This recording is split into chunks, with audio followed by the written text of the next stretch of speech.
Assalamu alaikum and welcome to another episode of Shared Diversity. If you are new, Salaam, my name is Sina. Thank you so much for tuning in. And if you have been here before, thank you so much for coming back. Today I talk with Asil Attar. She is an international businesswoman and she has been spearheading 3 major Middle Eastern companies. She has over 25 years of experience in the fashion, luxury, and retail space, and she has been named by Forbes Middle East as one of the top 50 international CEOs. She has also been named as one of the top 30 influential women in the Arab world. She's an ambassador for women empowerment and she mentors entrepreneurs in their business journey. And today we talk about why women are great business leaders and why you don't need to compromise your character or your womanhood to become a leader in the business world. She also shared her tips of starting a career in retail and what her success factors are for making it from the retail store to becoming the CEO of 3 of the leading Middle East companies. I really think you will love this episode, and if you hear any quote or ideas that really resonate with you, leave them down in the comments, put a timestamp on so other people know where to look for it. And don't forget to subscribe to this podcast and share this with someone who needs to hear this because it really helps us grow this channel. And let's get into this episode. Thank you so Thank much you. Ashley, for coming on. I'm so honored. Really, I have been stalking you online and I've seen a lot of your content, and Yes. I've never really talked with someone who has 25 years of experience in 30 almost. 30, and Yes. I just A really, long time. yes, really long time. And I'm so happy to talk to you about a couple of topics: women empowerment, the business world.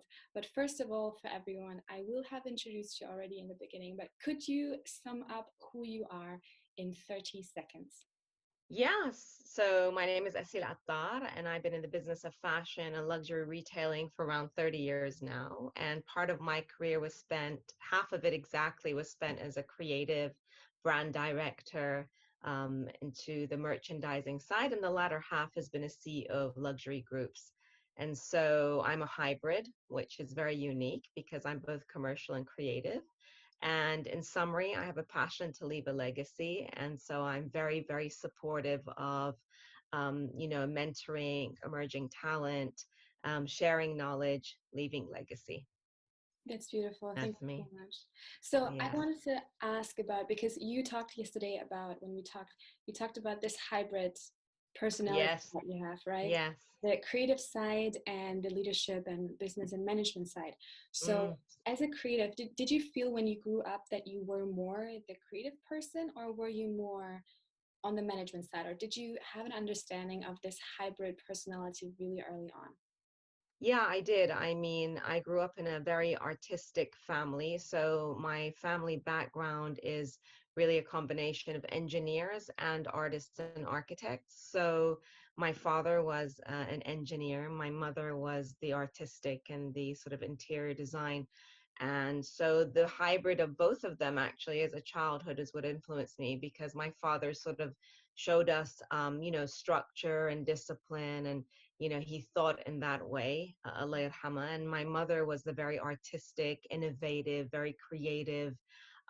So growing up in a household, my sister's an architect and a really renowned artist. So, when you grow up in a household like that, you're bound to pick up all of those traits. So I think when I was around 10 years old that I wanted to be in the arts world or in the creative world, definitely. But had the personality and ambition to be more sort of in the leadership role as well. So very, very early on, yeah.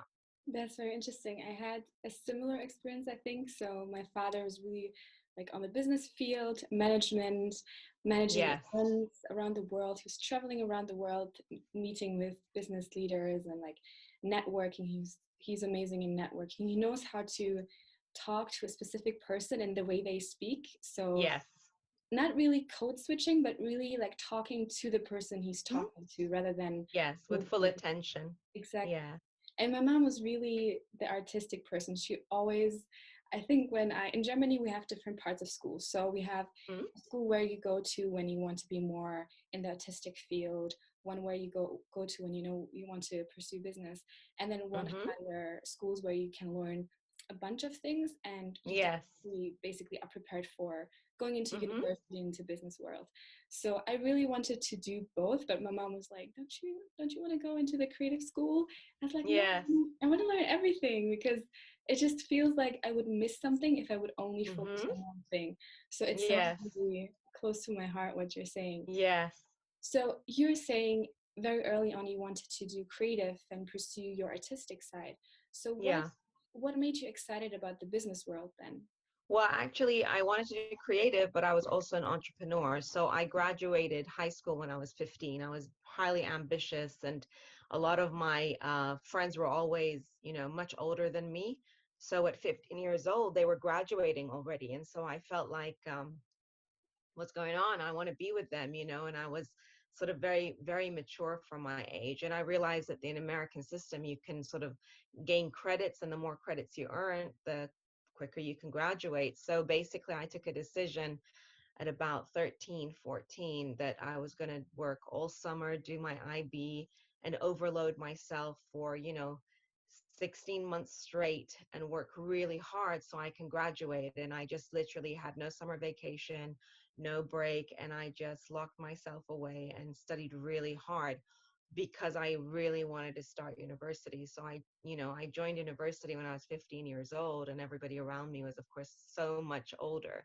But I fit in because, like I said, I had that sort of, and then my ambition when I reached university was American university as well. I'm like, my friends are graduating again and they're starting their own businesses or getting jobs. How do I do this? So I did the same again. And then I graduated with my bachelor's at 18. So, I was very ambitious, not just creative, and then set up my own business actually at a very young age. So, being an entrepreneur, my father's an entrepreneur as well, and seeing that. So, that was very early on. It's so I did both from the get-go. I studied, I graduated, but then I immediately started my own business as well. That is mind blowing that you finished university at 18. I think most of the people will start university at that Starting. age. Yeah, Yeah, exactly. So exactly. how did you find really yourself in that age? Because with 15, I imagine a lot of people are still figuring out how to deal with puberty and how to deal with all the ideas Yeah. that come up and what they want to pursue. So usually it takes for longer for people when they graduate later to Yes. figure out themselves and what is authentic and what is fitting to them. So what has been your Yeah. journey to really finding out who I you mean, for are? me, like I said, when you're so heavily influenced as a child and you're, surrounded by my parents are my greatest influence in my life. They were my biggest, my heroes, my mentors. My father, taught us, about humility and charity, and we'd watch him do the most incredible things very quietly, and he was a pioneer for solar energy. So he was an incredibly intelligent man at a time. I'm talking the 70s. So he taught us, when you're working with solar energy and the power of nature and the environment. So, we learned a lot from my dad on that side. And then from my mother, it was about, etiquette, respect, being refined, um, values.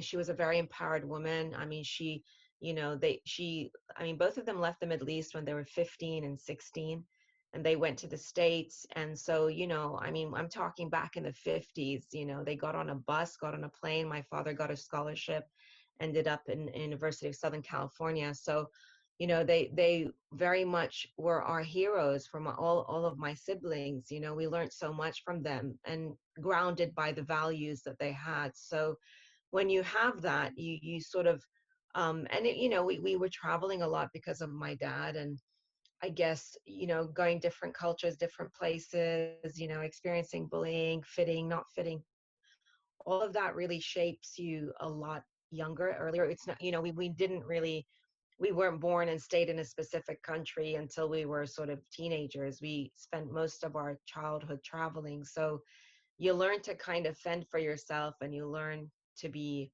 a lot more global. So I think in turn that makes you definitely more mature. So that's why you're sort of absorbing so much more. So at 15, I mean, I wasn't certain of my career path, but I was definitive that I wanted to sort of study the arts and have my own business, and because that's what I was surrounded by as well. Yeah. Yeah, and I was much more mature.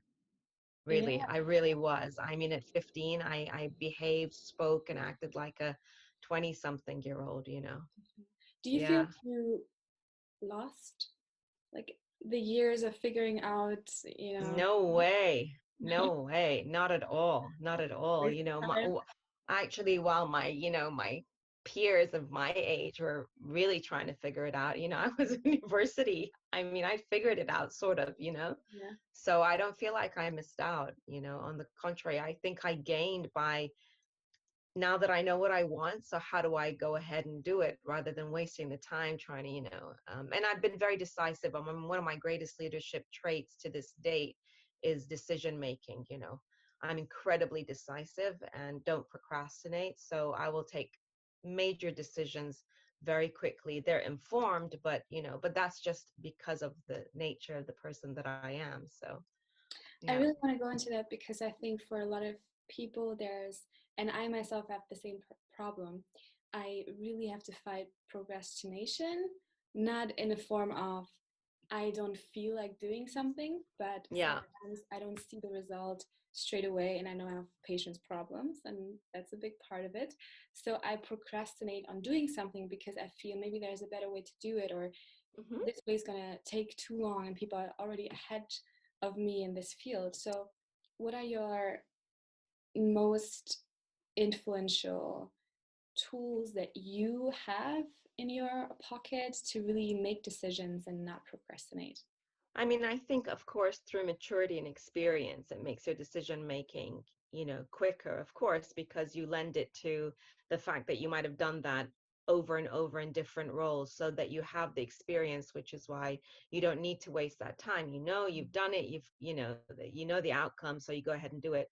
But of course, I think a lot of it has to do with confidence and intuition and risk taking. A lot of people are risk averse, and without risk, you're not going to learn, right? I mean, for me, I've always led organizations or worked with my teams, and they know that it's all about taking risk. Mm. How are you going to progress? How are you going to make a difference? If you're going to stick within that and waste that time thinking about it too much, of course, there's a lot of things you do, especially you have to weigh the consequence of your actions, right?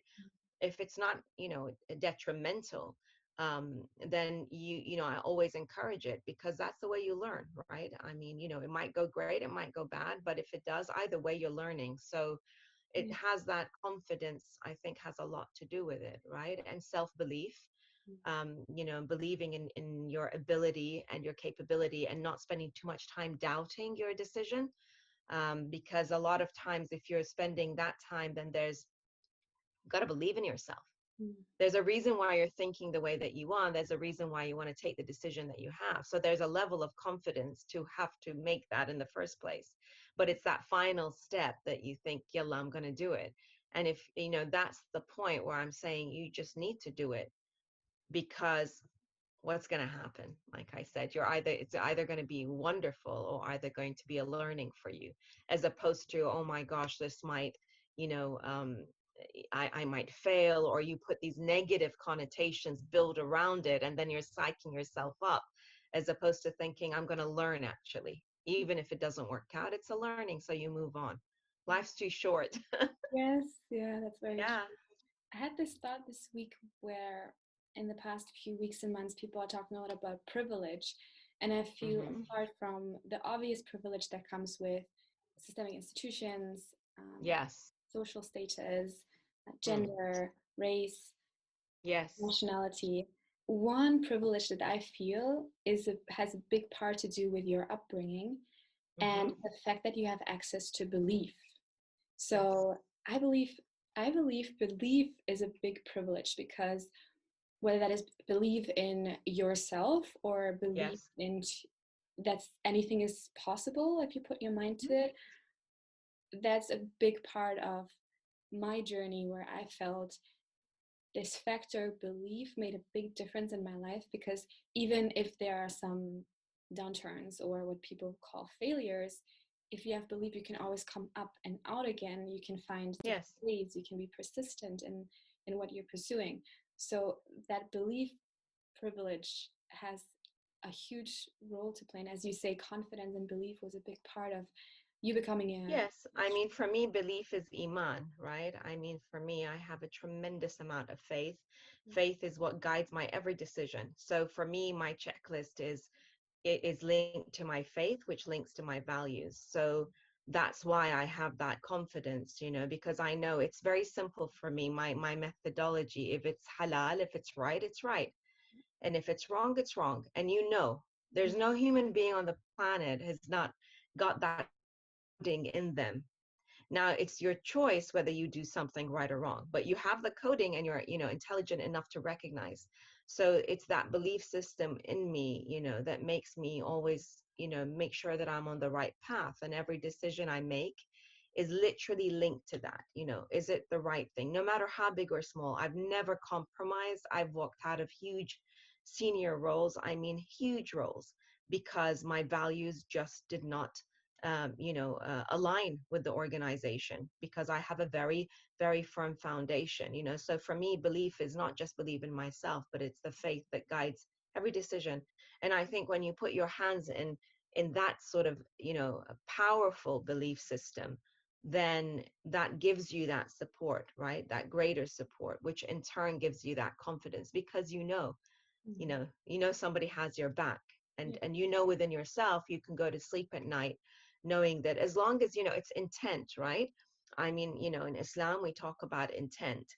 So if your intent is pure, Mhm. it helps guide everything, right? I mean, that's the most important thing. So these decisions that you procrastinate, your intent is, you know, when you make a decision is never to hurt a business, make a bad decision, hurt somebody. Your intent is to do a good thing.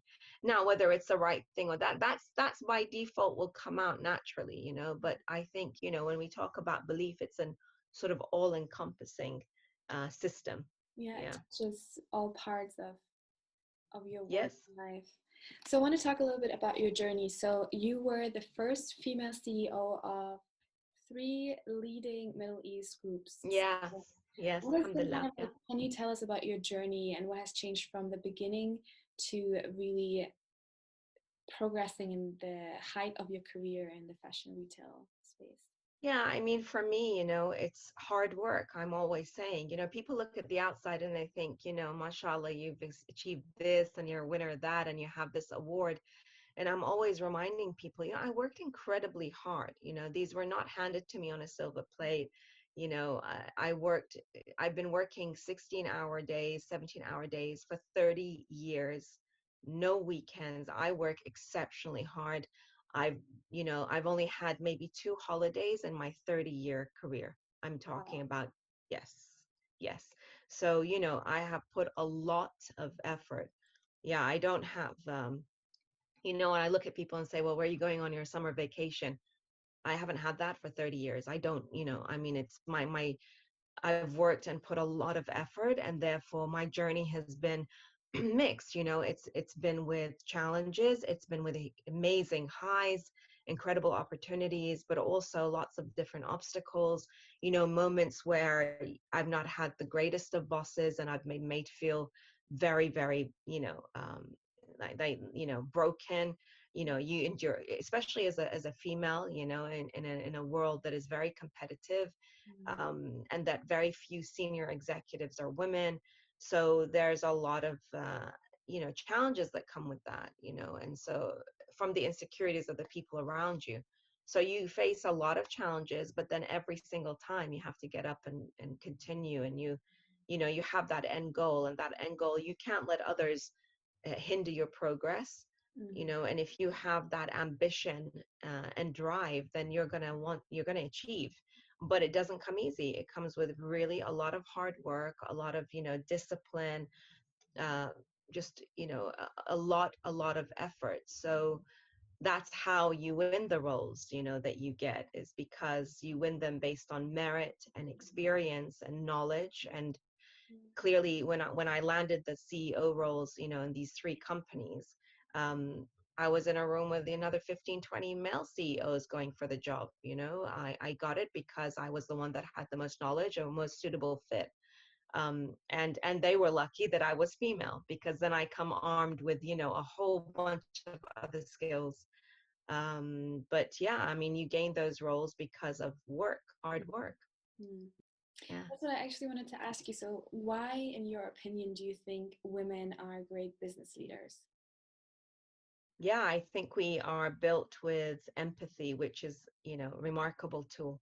And we lead with emotional intelligence. We think with our heart and then we act with our head. It's so every thought that I make is, it's not cold cut, right? Because I'm thinking always, as women, we think, who is it going to affect? What are the consequences of this? How's it going to impact the business? How's it going to impact my team? Da, da, da. So we always, we're multitasking. Of course, we have the ability to manage our homes and manage our business, and then we also have a heightened emotional intelligence. I'm incredibly connected to my businesses and my teams, and I'm very open, very transparent. um, that's how women are. And so, we're for me, it's people first and then profits, and because profits are the consequence of people, right? So it's always been that. And I think when you speak to women in leadership roles, they'll all say very similar things, that it's about the empathy and the approach, right? It's very considered. Whereas, male sort of psyche is very factual, right? It's very direct. They're not considering the sort of ripple effect of a decision. And those are the key differences. Yeah. And you can see that a lot in politics as well, in political leaders Yes, nowadays, how they deal exactly. with crises and how they use Yeah, and we've seen it. some incredible examples, from the situation, in New Zealand, and how they've managed it. And incredible, right? I mean, really powerful, strong, very strong. And another woman that I'm always looking at is Margaret Thatcher. To me, she was a phenomenal, wow, what a leader. It's an amazing story, because she'll do her thing in the parliament, but then she'll be a wife, she'll be a mother, and then, she'll have all of these different, but leading a nation, whether people liked it or not, she was one of the strongest leaders, that they've ever had. So you see in time how, yeah, they have a different approach. We're Yeah, very strong as well, but we just do it with mindfulness. yes, that's very Yeah. true. A quick break. If you don't have time to watch the whole episode on YouTube, you can find it on the podcast as well. Just check out Shared Diversity Podcast on any podcast platform. Let's get back to the episode. And Yes. this podcast is about business branding and womanhood. And I feel our Mhm. conversation is already in this like sphere of this.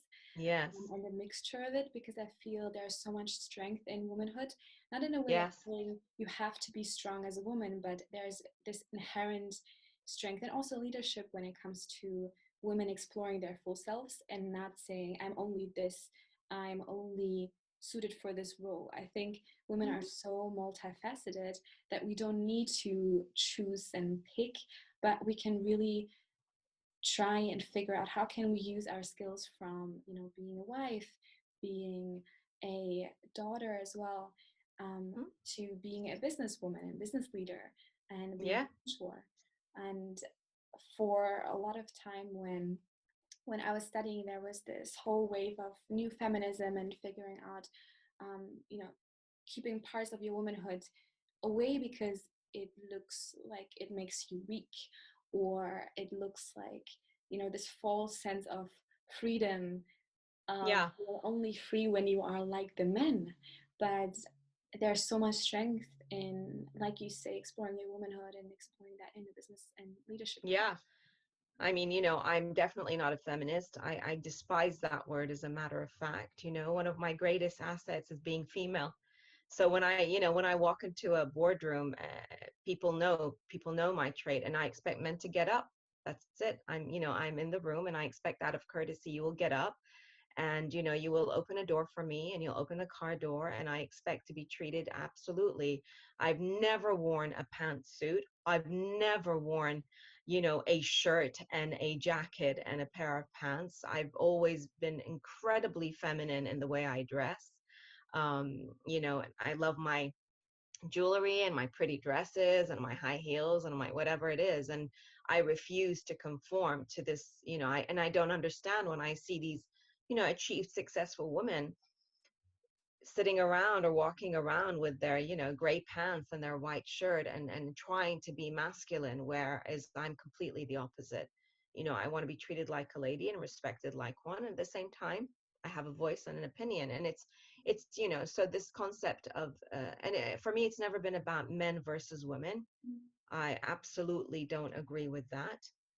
For me, it's an equal partnership, and it's not us against them. So when I'm often doing sort of talks on women empowerment, I always say the disclaimer at the front that, that I'm not interested in having a conversation where women are just going to be talking about men this and that, and we, that why aren't we, and just moaning and groaning about it. That's not my interest. My interest is we're incredibly equal. I always invite my husband to all my talks. He's a huge part of my life and my anchor. So, for me, it's very, very equal, and I work incredibly well with men. So, I don't have this that they're better than us and why can't we have these opportunities. I'm always saying to women, you can. Yeah. You can. You just have to work hard, and Yeah. you'll gain the opportunity. Yes, it's harder, and granted, it's a small percentage of executives that have those roles, but then it's up to us to start strive and make the difference. Yeah. That's the thing. Yes. And I've proven it time and again, right? Time and again, that you can achieve, but you just have to put out, you have to really work hard. That's really the bottom line, Sina, but it's not this battle. I hate that, this battle of men and women and feminist and this extreme. Nothing extreme is natural. Everything in life is a balance, right? Yeah. Yeah. Very true. And it doesn't Yes. mean that there's only one role or only one idea of womanhood that exists that you should comply to, right? No. Everyone is defining it for themselves, but it's just defining it for yourself and not in comparison to a man or to Yeah. another person. So, No. yeah, Yeah. I It's want to realizing your own potential. exactly and going really deep into that. And then it comes back to being authentic and figuring out who you really are and understanding yourself Yes. disattached from someone else's expectations or opinions. So I want to talk about role modeling because one of the things that you believe is surrounding yourself with the best in the field. And Yes. I know for myself, I think my life changed when I changed my environment, and they're saying, the 4 or 5 people you spend most time with, they reflect who you are. And I really Yes. think that that is true because the people you surround yourself with, their traits and their values and their behaviors and their ideas become your own just by matter of Mm-hmm. closeness to By them. natural. Yes. Yeah, naturally. So I wanted to talk about how do you find a person that could be a role model, and what is the difference between a mentor, a friend, and a role model? Yeah, sure. I mean, for me, like you said, I've always surrounded. Well, there's two things, right? There's my mentors in life, right? And then there's my mentors at work. For me, my mentors throughout my career have been direct and indirect. So one of my greatest mentors was Muhammad Al-Fayed for Harrods, which might surprise a lot of people because, there's the press perceived him in a very different way. But for me, I got the privilege of working directly with him, and he taught me about the power of communicating with your teams, every single day. One of the greatest things I've ever learned. I mean, I joined Harrods twice in my career. One as a salesperson when I started my career from ground zero. And then second time as one of their merchants, one of their buyers. And the first time as a salesperson, every day when he was in town, he would walk the floors with his directors, all 5 floors, meet 3,000 people and know everybody's name. And we would be standing to attention every single day, hoping that he would come to our department and spend that few minutes with us. It meant a huge amount. As a salesperson, for me, it meant a big deal to see my chairman, take that time. And then we'd watch him, and he would, stand and meet everybody and spend time with the customers and give lollipops to the kids. And he was fully engaged. And for me, that was a huge impact, in my early 20s and as a salesperson, to have the opportunity every day twice. He'd do that twice. And, going 5 floors and 3,000 people twice a day, that's so that's basically all day long. He's just walking the floor and making sure that everybody's happy, his customers are happy, and speaking to his directors. He taught me how, being on the floor, being with your business, being connected, remembering people's names, little things that he would do, like, his cookie jar or his lollipops or the sweets, all these little things I'd watch. And I think that's pretty amazing, that someone was so connected to his business, and then he would leave the room supercharged. You felt like $1 million. And then I had indirect mentors, in other businesses that taught me what never to do. So they weren't, I was working directly with him. So he taught me a lot about experience, like Muhammad Al-Fayed, about brand and experience and the magic of, branding and what makes something unique. At the other hand, I had some mentors who, were indirect. They were my bosses, and they taught me, wow, I never want to be like that. I never want to talk to people like that. I never want to act in the way, I never want to feel like you ever made me feel. And so that for me is also a different kind of mentorship, because of every journey. Mentorship is not for me just a scheduled once or twice a month that I find somebody. I'm always saying to people, of course, that is a traditional mentorship. You find someone that you can connect with, that gives you a structured feedback, that you can have some open discussions with, etc. But at the same time, mentorships comes from everything. You can, the rock might be an indirect mentor for many people, right? Because you're listening and you're really being inspired, and that's the key. It's being inspired and feeling positive. I think that's the role of a mentor, and that's why I love doing it. And then also you have to have a mindset that you're both learning, right? For me, I'm always, coaching mentors when they mentor, and I'm saying to them, it's not about you just talking at someone about your experience. It's a lot more to do with you listening and then learning, and then really, it takes a lot of effort, right? Mentorship takes a lot, and it's a two-way conversation, whereas typically, mentorship sometimes sways into one side. You're with that mentor, and you're, okay, you'll ask a question, they'll be talking at you with their experience, but it's about your experience, how you're going to shape. They're trying to shape you to become the best version of yourself. And I think also often it's misconstrued, because you think you find a mentor and you think, I have so many people approach me every day, and it's humbling, because they'll say things like, can you mentor me? I desperately want to be like you. And I will go back and I say, sure, of course, I'd love to mentor you and whatever, but you've got to be the best version of you. Yes. That's the biggest challenge between a mentorship and mentee, that mentees have to understand. You have to be the best version of yourself. And when you understand that, then you can achieve.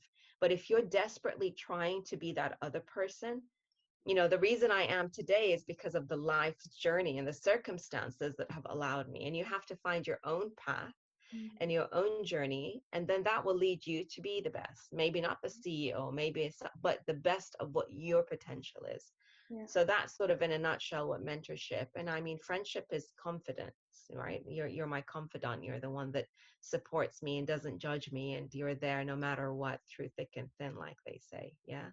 So I mean, but yeah, I mean, throughout my career, I've had very different kind of mentors, and it's been very interesting, very interesting. But it's shaped the way I mentor as well today. Yeah.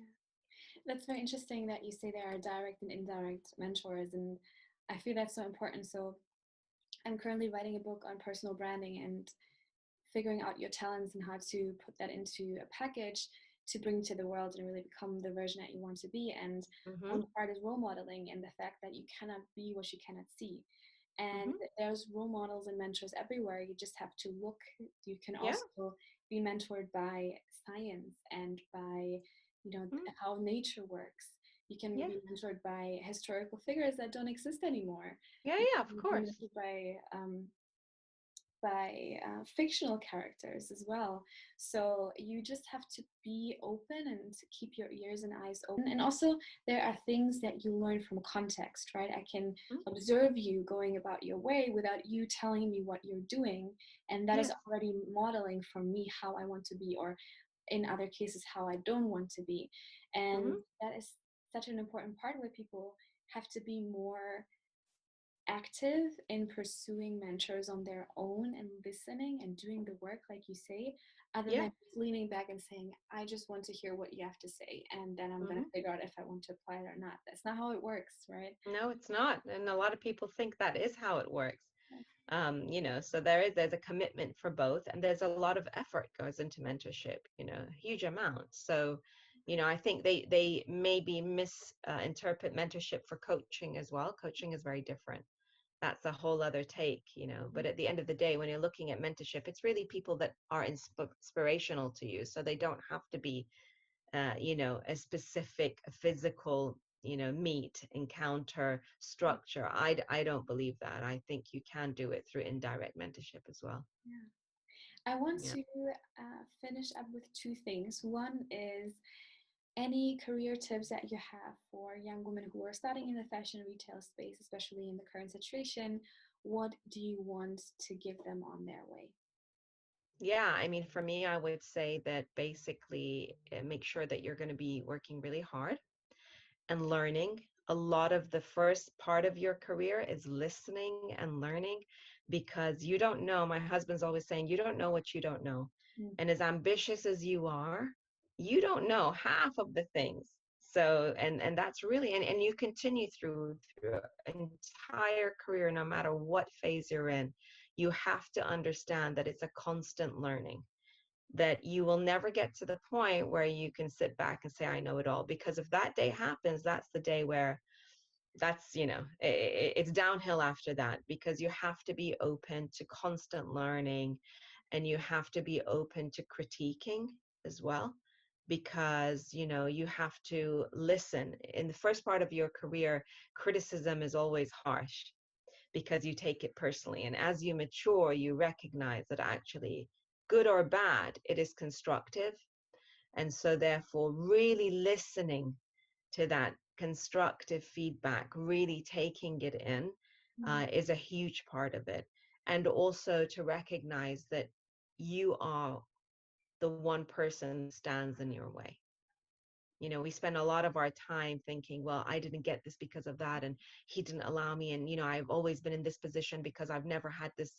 I can't, get this salary raise, or I can't get this new promotion. Or if you spend most of your time talking like that and putting your energy in that, then obviously you're not spending enough time Yeah. putting your energy in actually learning and then evidencing, because truly you do get that career path, like I said, if you're working incredibly hard, and it shows leaps and bounds, right? And then find yourself an amazing mentor, directly or indirectly. Everybody needs to be inspired, and I think that is incredibly important now more than ever. There's so many people that have now lost their jobs, have been furloughed, have no idea of what to do next. They've always been used to this consistency. They've been in a role maybe for so many years. Suddenly they have to be innovative. Suddenly they have to become entrepreneurial. We discussed that yesterday. Not everybody is built like that, and therefore that becomes really challenging, and people get very they're it's a tough place to be right now. So I'm always saying that you don't have to have the right solution. Nobody has the right answer, but the most important thing is you try, Yeah. right? And you stop judging yourself and saying, I can't do that because I've never done it. I Mm. don't know if I'm going to succeed in that. I'll just continue looking for a job. You have to try, and you'll surprise yourself, and really maybe go for the thing that you've always really wanted to do. This is like the opportunity when, yes, it's really tough, but maybe this is also an opportunity for you to live the dream that you desperately wanted. And you sit at your desk and you're like, God, I wish I was doing this. Maybe that's the time when you're actually, going to do that. So, yeah, so really have faith, keep your spirits up, have that self belief and confidence. And, that will take you places, definitely. Yeah, and especially right now, I created this video called How to Grow Your Career During a Crisis. And the big Hmm. part that you're saying is be flexible and also build your personal brand, because right now it's a time where you can show what Yeah. you're capable of, what you're made of, what's your skills, your experiences? Yeah. And when avenues are Yeah. going to open up, people are going to say, we need someone here that has your experience. You have done this, we are exploring this, so come on. Hmm. Or I want to hire you, I want to get consultancy from you. So you just have to build Yeah. your brands in these times, and not rely Yes. on the structures you have been relying on, because Yes. these are slowly crumbling. But one of the things is, I love that you're saying, is criticism. The harsh criticism is often the ones that hurt and where you just shut your ears and you don't want to hear. But it's so important, and you don't need to think about how the criticism is voiced. It's more, is it Exactly. constructive, and also who it comes from, because there are some people who want to put you down. They don't Hmm. really care about you succeeding, and then you might not need to listen to that part of criticism. Take it, don't take it personal, and let it out again. But Yeah. listen to the ones that you really know, who want to be part of your success and who want to. Yeah, and you're lucky if you get criticism. I'm always saying to my teams, the ones that I sort of focus on the most and push the most, and really like critique a lot and push them to the edge because I know they can. And so again, I have a disclaimer and I said, if you see me focus on you specifically, pushing you, driving you, making you do it better and again and again and again, those are the lucky ones because I'm really giving you a lot of my attention and I'm giving you really great fact, Yeah, right? The ones that I have no time for and that you never see me with are the ones that I know they're just not, you know, uh, have the investment. They're not going to take my time and all of my value because I know that they're typically not going to do anything with it. So therefore, absolutely, when you get that proper critiquing, as harsh as it is, you need to listen because they're actually doing you a favor. You're very lucky if you get critiqued. You yeah, should question when nobody critiques, right? That's what you should be questioning. How come nobody, whether it's good or bad, how come nobody is critiquing me? And yeah, you're smart enough to recognize those that are doing it just to, cause negativity. But you're also incredibly smart enough to realize that those that are, brutal conversation is fantastic. You should encourage it. And you should, if you don't get critiqued, you should request it. You mm, should ask. You should constantly be the one to say, what do you think of this? Did I do it right? What are your thoughts? Can I do it better? How can I do it better? yeah, But it takes a lot out of a person to then do that because you don't want to hear, but you should because that's going to give you, I mean, that's invaluable, really. yeah. Yeah. And over time, you make it less about yourself and you make it more about Yeah, how to grow. So it really comes exactly. with time. Okay, last Exactly. question is actually a question that you can ask the audience. So what we do is, anything that we talked about, that we discussed, we want to hear from Hmm. the audience what their viewpoint is, so they can leave it down in the comments. So what's your question for the listener? So my question to them is, how are you seeing this new phase that we're going through? What is it that I'd love to hear the innovative thinking that's happening? Perhaps we have some budding entrepreneurs who've done something that they're kickstarting now, or perhaps somebody has had this concept brewing for years and suddenly has the opportunity. So I'd love to know how people are using their time. A lot of people in the first phase of the pandemic spent a lot of time educating themselves. So many people went back and did, master classes, short courses, read a lot more and invested in their knowledge. And I really would love to see, fast forward 6 months, how is that now surfaced? What is it today that you're doing? And what is the opportunity that you see in today's new world? That's my question. Beautiful question. So leave it down in the comments and share your diversity. And I want to just thank you so much, Asil, for coming on. No, it's a pleasure, Sina. Really great to be here. Thank you so much for hosting me. And thank you for taking so much time. I want to know, is there anything that you want to share with the audience, anything that's coming up that they can be excited about and check out? Yeah, I mean, what's coming up hopefully in the next 4 to 5 weeks is my new online platform called Turban Thinker. So it's where I'm going to be hosting, like yourself, talk shows, podcasts, editorial, and there's a .com part, which is 30 of my favorite brands over the years that sort of champion sustainability. So we're working really hard on this new chapter, and I'd love, the audience to all check it out when we release it. So it's turban-thinker.com. So that's in the next 5 weeks, and I'm excited about it. And I'm Amazing. glad to be hosting you on that as well. Yeah, I'm excited to get on there. And I will leave the link in the comments below as well, so everyone can Brilliant. check that out, inshallah. Brilliant. Thank you so much, Sina. Take care. Have a beautiful day. Thank you. Bye. Thanks. Bye. I really hope you loved this episode. Leave down in the comments what is your answer to Asil's question, and don't forget to subscribe to this channel. Don't forget to check out sinaport.com. I'm launching new products on how to start your personal brand and how to start a podcast to support your personal brand. So if you're interested in these kind of things, just check it out. I'll leave a link in the comments below. And as we talked about brand building, I'm also sharing my guide to start the right brand below.